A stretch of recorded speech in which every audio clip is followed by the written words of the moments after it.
Saudara-saudari yang terkasih,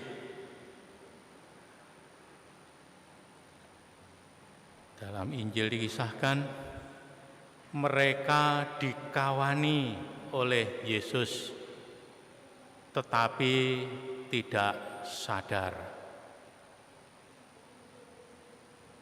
Para murid ditemani oleh Yesus Kristus, namun mereka tidak menyadari bahwa Yesus itu menemani perjalanan hidup mereka.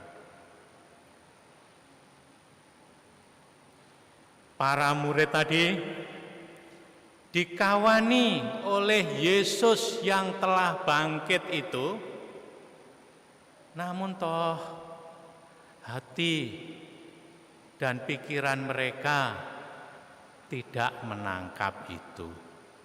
Saudara-saudari yang terkasih, menarik sekali Injil Lukas ini tentang perjalanan dua orang ke Emmaus yang ditemui oleh Yesus dan kemudian nanti balik lagi ke Yerusalem. Ada begitu banyak aspek, ada begitu banyak peristiwa di sini, dan indah kisah ini, nyaris sempurna kisah penampakan tentang Tuhan Yesus. Saudara-saudari terkasih, mengapa mereka tidak menyadari sekalipun ditemani, dikawani oleh Yesus yang bangkit itu sendiri? Ada beberapa alasan. Misalnya, karena mereka diliputi rasa ketakutan. Maka rasa takut itulah yang menutup hati dan pikiran mereka sehingga tidak bisa berpikir dengan jernih.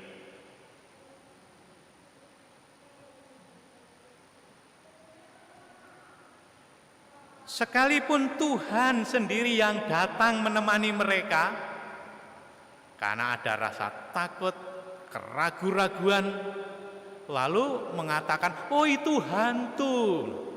Itulah biasanya reaksi orang yang takut. Ada sesuatu kabar baik pun dianggap sesuatu yang buruk. Itu hantu.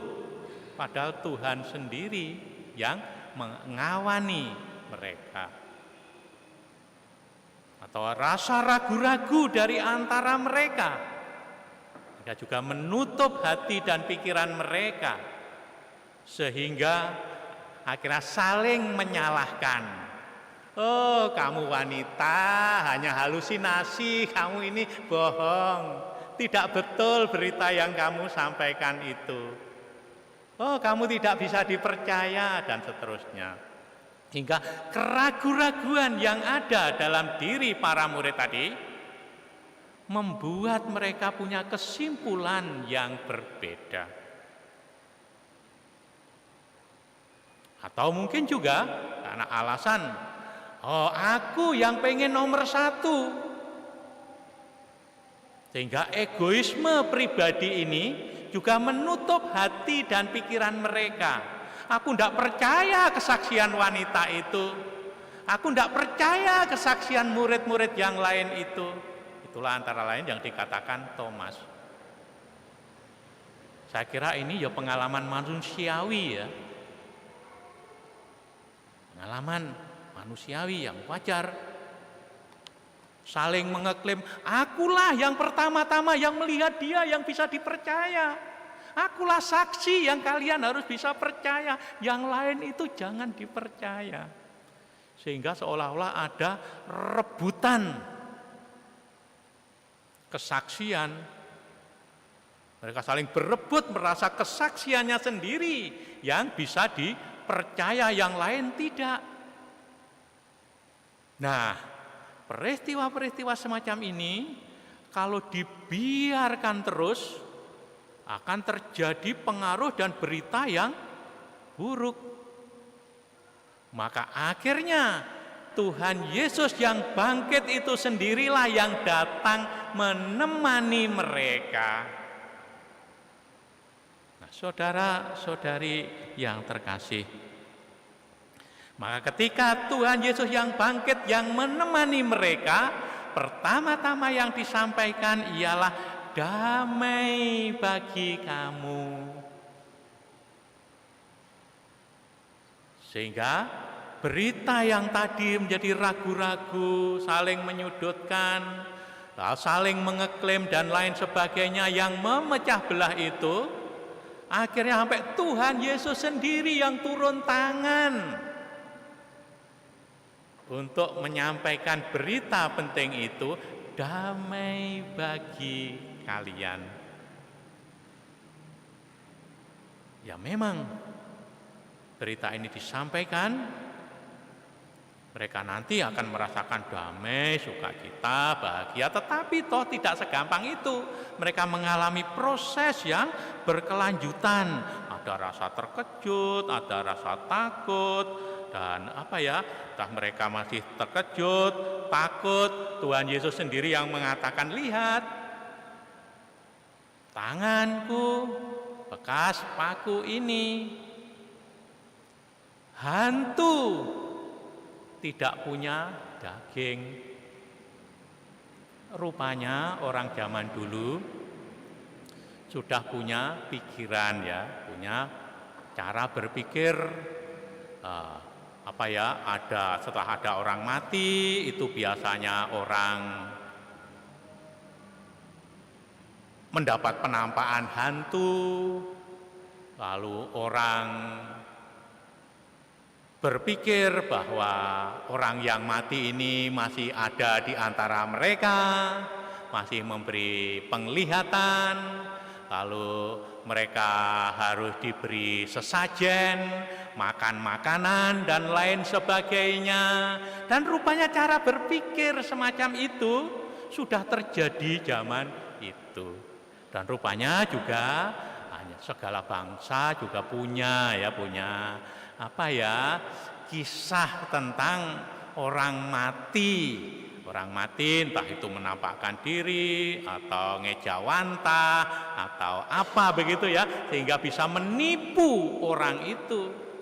Karena yang menampakkan diri jelas bukan orang itu sendiri, bukan orang mati itu. Mungkin si jahat, si hantu dan lain sebagainya ngembo-ngembo menggunakan semacam fisik orang yang mati itu. Nah, saudara-saudari sekalian, saya pernah bekerja di tengah-tengah orang Dayak ya. Misalnya saya tahu persis budaya atau kebiasaan Dayak Uut Danum itu ya. Salah satu Dayak, karena Dayak ada begitu banyak. Mereka juga kalau ada anggota keluarga yang mati, pengen bagaimana merawat dan membersihkan orang mati itu, dan sampai akhirnya supaya nanti berdoa atau dengan upacara supaya yang mati ini nanti bisa naik semacam ke surga begitu ya. Upacaranya macam-macam, ya ada makanan, ada minuman, ada pakaian, lalu setelah itu nanti ada untuk apalagi upacara yang paling tinggi disebut dalok itu ya, dalok atau darok itu. Untuk sampai upacara darok itu memang nanti tergantung orang yang kekayaannya seberapa ya.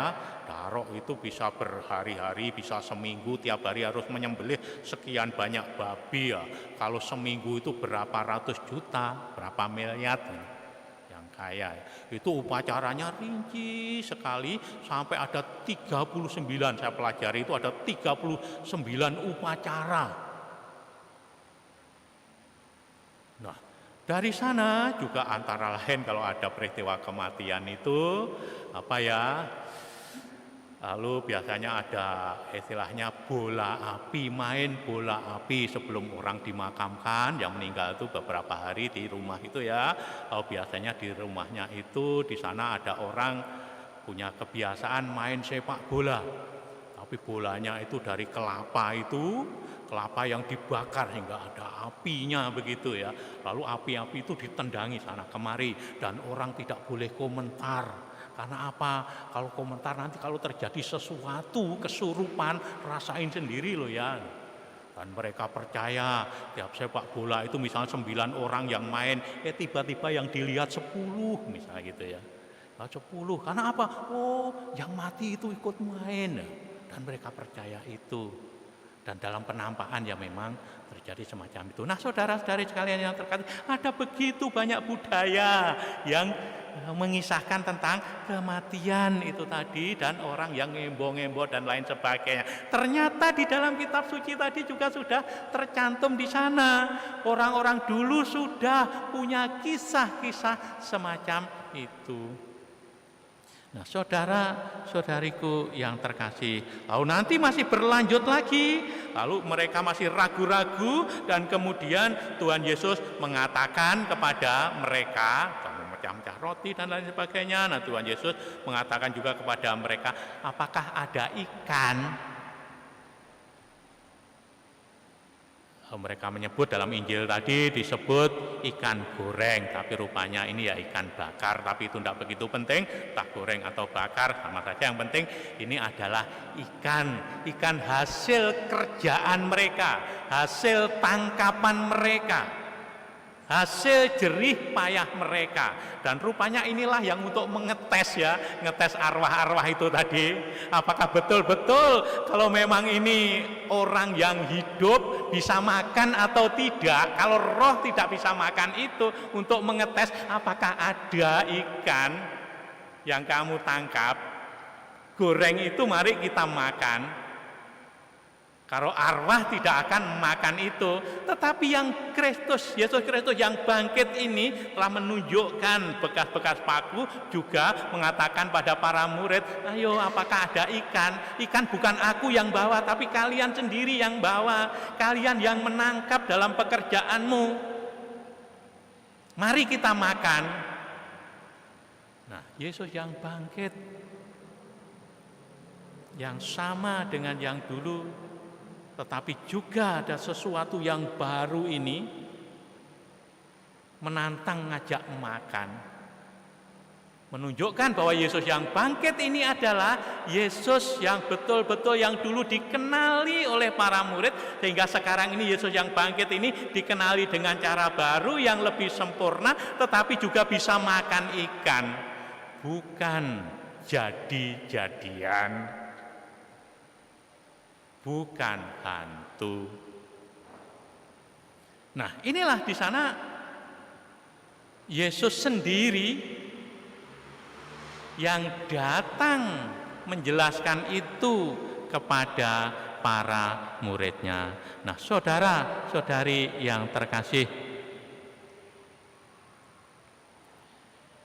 maka Yesus yang bangkit, yang menemui para murid tadi, juga 2 orang murid yang perjalanan ke Emmaus tadi, di sana Tuhan Yesus menceritakan semuanya itu. Terlebih mereka belum paham, walaupun Yesus menemani, mengawani mereka, mereka tidak sadar itu, tidak tahu itu. Akhirnya nanti puncaknya ialah ketika Yesus menceritakan kitab suci, Alkitab Perjanjian Lama itu. Karena di sana memang sudah dinubuatkan, baik di dalam Mazmur, kitab nabi-nabi, kitab Taurat Musa, dikisahkan bahwa Putra Allah ini nanti akan disiksa, menderita, wafat, tapi 3 hari bangkit dan lalu menemui murid-muridnya. Itu dikisahkan di dalam kitab-kitab Perjanjian Lama. Ketika Yesus akhirnya puncaknya menemani mereka dan kemudian mengisahkan kembali tentang kitab suci tadi, akhirnya mereka terbuka matanya. Oh, ternyata ini Tuhan sendiri yang mengawani kita. Lalu ketika mereka sadar, Tuhan hilang dari pandangan mereka. Dan kemudian 2 orang murid tadi yang ragu-ragu, yang sedih, yang kacau, yang pikirannya dihantui halusinasi, yang pikirannya akan kembali ke pekerjaan semula. Untuk apa ikut Yesus? Mari kita pulang saja ke kampung, ke Emmaus. Dan kemudian dibukakan matanya oleh Yesus ketika Yesus menjelaskan kitab suci, dan mereka sekarang berbalik, wah betul, yang menemani kita ialah Yesus. Dan mereka akhirnya kembali ke Yerusalem dan mengisahkan semuanya itu. Nah, saudara-saudari sekalian yang terkasih, akhirnya yang terjadi ialah, kalau tadi mereka itu saling menyalahkan, saling mengeklaim diri, kesaksianku ini yang paling otentik, kesaksianku ini yang paling sahih, kesaksianku ini yang paling asli, kesaksianku ini yang paling bisa dipercaya, yang lain tidak. Akhirnya mereka berkumpul dan saling membagikan iman, dan mereka saling mendengarkan dan saling mempercayai, dan akhirnya mereka imannya masing-masing saling dikuatkan, sehingga kesaksian tentang Yesus yang bangkit menjadi semakin kuat, semakin kokoh, dan umat tadi menjadi umat yang kuat imannya dan bangga akan Yesus yang bangkit.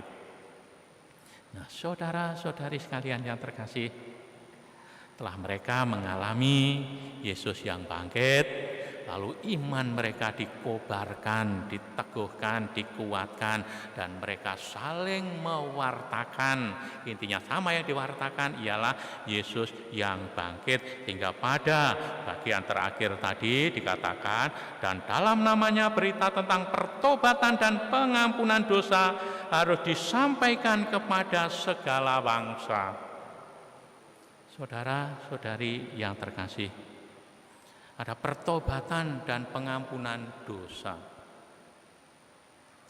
Orang zaman dulu itu berpikiran dosa itu seperti apa ya, jerat yang menjerat manusia, dan ketika manusia ini kena jerat, lalu ditarik oleh jerat itu untuk masuk ke dalam semacam danau, dan tidak bisa apa-apa.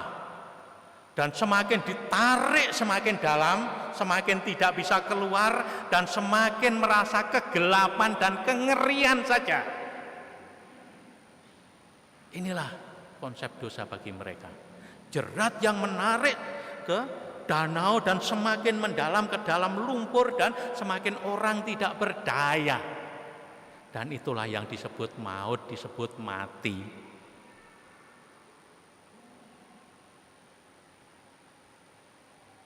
Maka digambarkan semacam para murid tadi sebelum mengalami kebangkitan, mengalami maut, mengalami kematian itu. Dan nanti Yesus juga mengalami maut 3 hari di kubur itu. Ini beri jerat yang menjerat orang, menjerat manusia, sehingga manusia semakin tidak berdaya, tidak mampu berbuat apa-apa. Satu-satunya yang bisa dilakukan ialah berseru. Berseru kepada siapa? Berseru kepada Tuhan, kepada Bapa. Yesus sendiri berseru, Eloi, Eloi lama sabachthani, atau berdoa dari Mazmur 22 itu. Ya Bapa, ke dalam tanganmu kuserahkan nyawaku.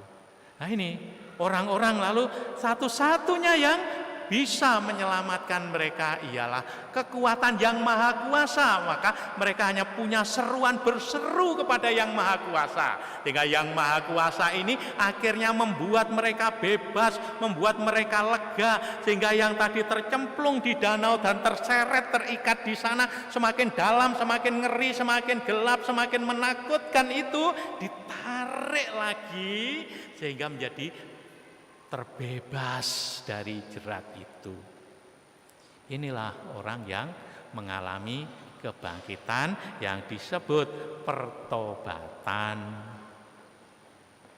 sehingga terlepas dari jerat maut itu, dan Yesus masuk ke alam kubur untuk membebaskan manusia dari kuasa jerat maut itu tadi, untuk mengalami kemerdekaan dan kebebasan, sehingga orang menjadi rasa lega, plong, gembira, sukacita. Inilah buah pertobatan, itu buah kebangkitan. Dan inilah juga yang harus kita wartakan sebagaimana para murid dahulu yang menjadi saksi Kristus mewartakan. Ini tadi lepas dari jerat dosa dan maut, dan hanya Allah yang mampu menyelamatkan. Itu ketika manusia istilahnya berseru, dan berseru inilah suatu minta pertolongan dari Tuhan, suatu pertobatan. Nah, saudara-saudari terkasih, sebagai umat-umat kebangkitan, mari kita juga semakin percaya kepada Yesus Kristus yang bangkit, semakin rukun, semakin bersatu, sehingga tidak mengeklaim itu jasaku, itu kekuatanku, itu kesaksianku yang paling hebat, paling benar. Tidak, yang lain juga punya pengalaman iman, pengalaman rohani. Kalau orang saling mendengarkan, saling menghargai, itu iman akan terbangun dan semakin kuat, semakin kokoh. Dan akhirnya kesatuan itu atau kesaksian kita tetap satu. Yesus yang bangkit, yang memberikan rasa kebebasan, rasa lega, rasa merdeka, rasa damai sejahtera, rasa plong, itu yang kita alami dan kita wartakan kepada sesama. Tuhan memberkati pelayanan dan karya-karya kita semua. Amin.